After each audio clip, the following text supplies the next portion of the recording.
Vă salut, dragi prieteni, sunt al vostru Adi de la Vâlcea, pasionat de arme, colecționar de arme, deținător de arme, trăgător de long range. Sunt în poligonul Joița, alături de Eugen Dima, deținătorul acestui frumos loc, probabil cel mai bun poligon, eu cel puțin nu cunosc altul mai bun, de prin Românica noastră. Instructor Mihai, au venit alături de mine să mă învețe să trag cu pistolul. Încă o dată vă spun de ce trebuie să mă învețe, că poate ați pune întrebarea, dar de ce trebuie să te învețe cineva când tu ești trăgător de armă, de long range? Este o mecanică diferită, total diferită între a trage cu armă lungă, poziții și toate cele, și de asta am nevoie de cei mai buni trăgători ca să mă învețe. Mie mi-a plăcut să stau lângă cei mai buni. Indiferent ce hobby eu am avut, totdeauna m-am dus lângă cei mai buni și am reușit și de data asta. Încercăm cât putem noi să respectăm distanțarea socială, pentru că dacă aș trage cu o mască la gură, mi-ar influența respirația și încercăm cât putem să menținem această distanță. Avem toți testele COVID chiar recente făcute, suntem în regulă. Eugen este și un bun trăgător printre ăia buni. Nu, a fost așa, a fost odată. Lasă că... Acum să tragi și noi așa, uitați aici armă cu ce se prezintă. Da, asta da. Deci la nivelul de echipament a rămas bine. Poți să ne arăți? Te rugăm. Vrei să nu măsurăm? Să ne măsurăm? Să ne măsurăm. Te rog. Haide să... Mergem aici la masa fermecată. Arată-ne, te rog. În primul rând să vorbim unde... Ai pomenit unde suntem, în ce spațiu? Sigur. Da. Sigur. Poligonul de PPC, da? Da. Bun. Joița. Da. Okay. Într-o joie. Ideea este, da, că noi avem o vorbă, știi? Proper job, proper tour, da? Yes. Și am descoperit că sunt unii oameni care chiar fac jucăriile astea care trebuie nouă. Deci hai să vedem și eu cum e. Și atunci, mergem aici și citim. World Cup PPC. Wow. Deci, dacă e World Cup PPC, da? Ca să ce înțelegeți, facem prima dată cu o armă când o scoatem din să înțelegeți ce ne arată de fapt. Da? Ne arată o armă într-adevăr de competiție, Dedicat. de top, dedicată doar pentru nu doar, dar este dedicată de competiție. Da. Făcută special pentru așa ceva. Este Dar custom. începem cu siguranța prima dată, deși totdeauna verificăm să vedem dacă arma nu cumva este încărcată. Da? Ea, vă spun de pe acum ca să nu se sperie privitorii, are un cartuș de salvare a percutorului. Cum zic italienii, salva percusorii. Da?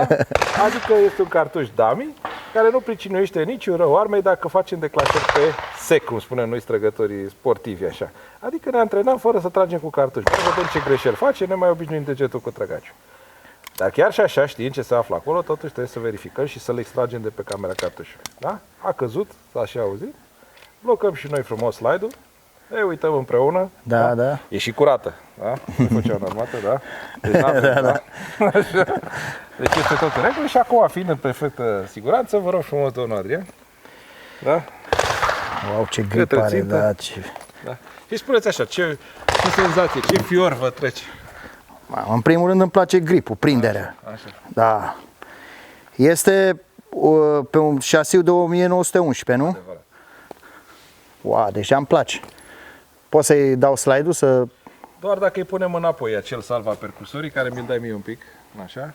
Uite, eu o să dau un încărcător gol. Te rog. O să scrii și punem aici acesta așa. Te rog să-l încarci.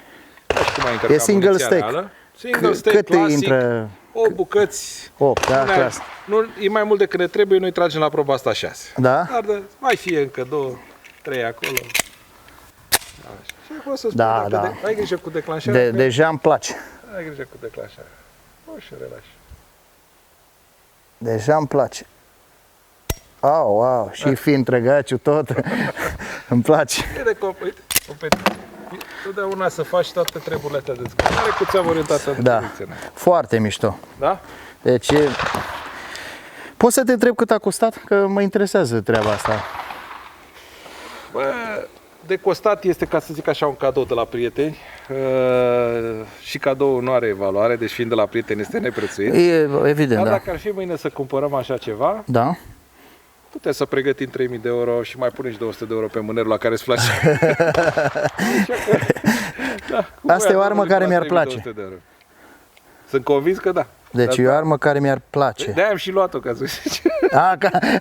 Știi cum să-ți facă ție. A venit cu undița, înțelegeți? E lansat așa. Da, nu mai Dragi prieteni, să vă spun cum mergea. Bun, deci descărcăm frumos, da? Verificăm. Este, uite, da, și... Așa. Deci trimitem frumos pe domnul în față. Așa. Salvăm și noi percutorul. Încărcător la Acum loc, observ, e calibru 45. Exact. Adică pentru bărbați. Vezi, noi te-am primit aici și tu ne vorbești urât, vezi? Nu, eu nu mi-am expus o părere acum, nu știu. Ați înțeles cum ai intrat aici? Nu, stați o secundă. Așa mergea când ai intrat. Da. Nu, ca să fie totul foarte clar despre ce vorbim. Da? Tata cu copilul. Este tata și asta e copilul. Cam așa e. Așa e, asta e diferența, da?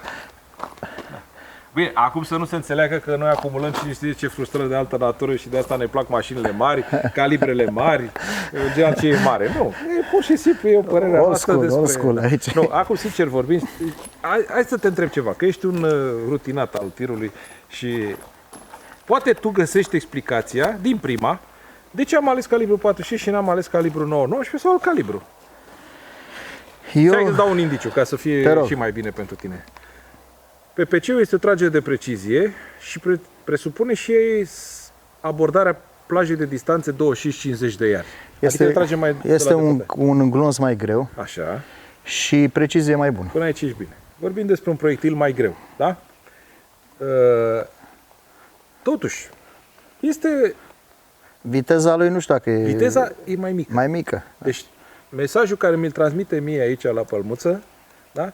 Este un recul simțitor, din punctul meu de vedere, mai suportabil, ca să spunem așa, sau dacă vrei, se transmite mai lent. Nu se transmite atât de scurt și violent cum se transmite reculul de 9-19. Nu are importanță dacă tragem 10 cartușe, 20-30 de cartușe, dar un antrenament în timp care ne dă nouă cât de cât șanse să ținem aproape de plutonul fruntaș, presupune mii de cartușe. E adevărat, muniția e mai scumpă, dar așa cum bine ai spus, acest cartuș este un paradox. Cât îl vezi așa de porcușor, se menține bine pe traiectorie, la distanța pe care noi o abordăm. Este ușor pentru noi ca trăgători să-l suportăm de-a lungul a nenumărate lovituri și își face încet loc în proba asta, pentru că e plin de avantaje pentru proba aceasta. Din experiență, da. La PPC se trage bănuiesc cu amândouă calibrele, nu? Da, poți să alegi și calibru, ți-l alegi singur. Deci nu ține de calibru. Nu. Ok. Nu. Ai avut atâtea concursuri aici. Da. Cum a fost clasamentul? Spunem așa, a avut avantaj glonțul ăsta? Deci România, și poate și datorită faptului că calibrul 45 e considerat exotic, să spunem, din mai multe motive. Lipsa armelor în calibru, nu sunt așa multe cum sunt cele de 9. Muniția mai scumpă, e adevărat. Poate și platforma, pentru că ăsta, ca să ajungă în România, e în America, a luat barca, la așa, după aia tren, după aia avionul, deci a ajuns mai greu. Deci, poate chestia asta nu ne dă nouă acum, să spunem, statistica precisă, cum e cu calibrele și așa. Deci, preponderent, clar, 99,9 perioada 9 se trage 9-19. Dar încet, trăgătorii încep să se specializeze. Încep să devină mai selectivi. Și încep să înțeleagă că dacă ajungi la un nivel în care un punct contează, bineînțeles, nu mai vorbim despre 20-30 de puncte, un punct contează, dacă putem ciupi exact, și la long range așa. Este o diferență între 308 Winchester și 6,5. Până acum vedeta a fost 308. Clar. Și versatilitatea lui era. Da, acum a început să fie puturos. Da. Și trăgătorii americani militari au schimbat din 308 în Creedmoor, în 6,5 Creedmoor. Cam aceeași treabă se întâmplă. Dar tot nu mi-e răspuns punctual. Dacă Păi acum tu vrei să dau toate secretele. Nu. Vie acum 20 minute, o oră în urmă mi-ai spus că vrei să te apuci de PPC. Și tu vrei așa din prima să ajungi general. Da. Păi mai întâi sunteți soldat. Asta denotă câtă voință am. Da? Nu, vreau să ne spui că ai văzut atâtea concursuri, că aici se fac. Am văzut și afară, numai aici.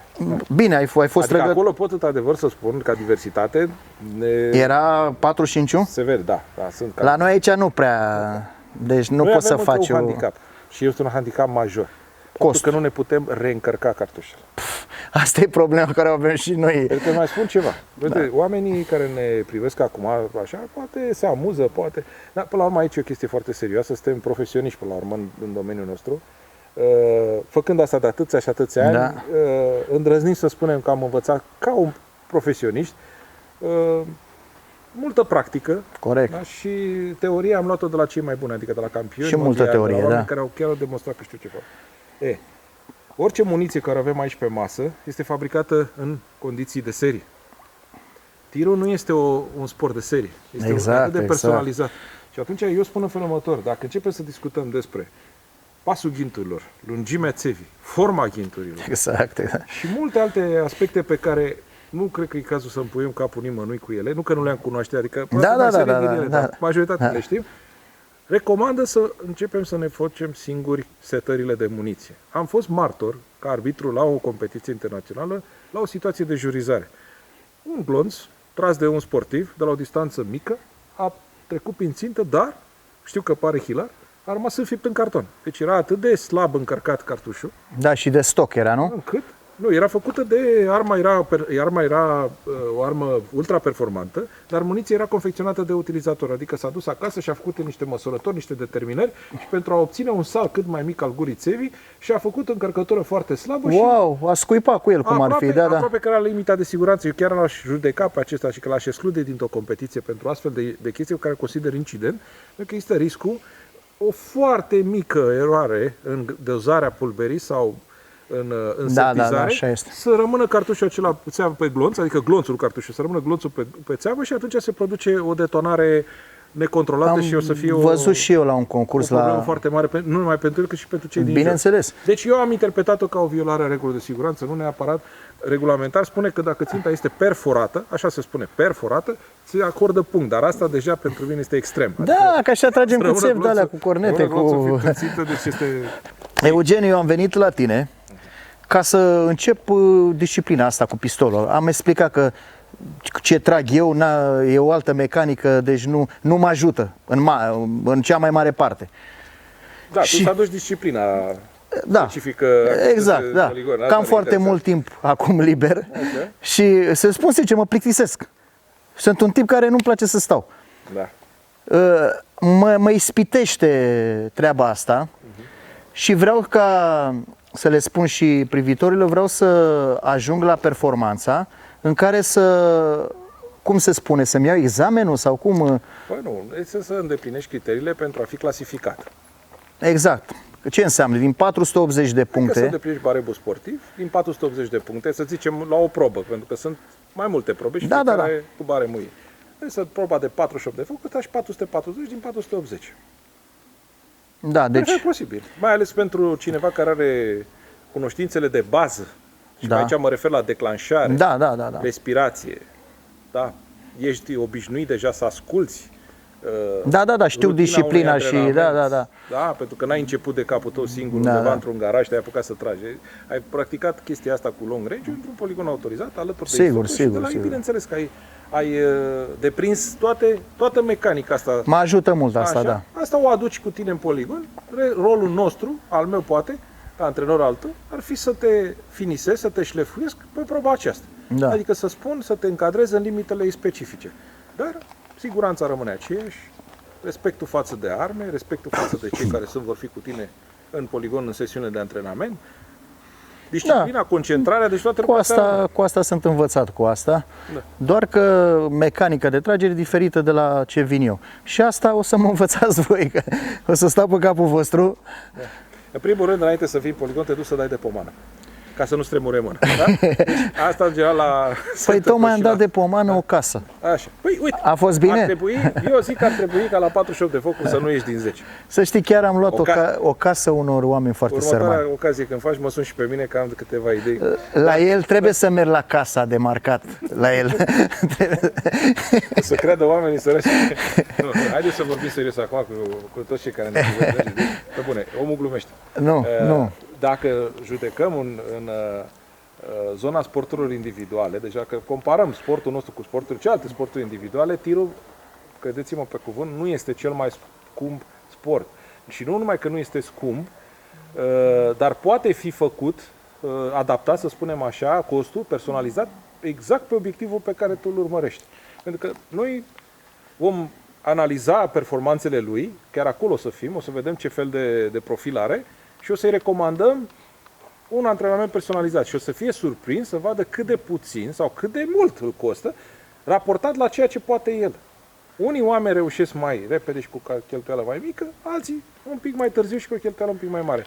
Eu cred că cu el o să ne descurcăm mai repede. Nu e așa? Eu așa cred. Și nu mai lasă casa de marca. Eu sunt Îți foarte... acordăm și credit dacă e nevoie. Să știți că nu glumeam. El glumește când el crede că eu glumesc. Poate din întâmplare o să vă placă ceea ce postăm noi și dacă cumva nu sunteți abonați la canalul Oameni și Arme, faceți acest lucru neapărat, pentru că veți fi la curent cu tot ce o să postez. Încă ceva, nu uitați de clopoțel. Clopoțelul este mai important ca abonarea. Veți fi notificați totdeauna când postăm ceva nou.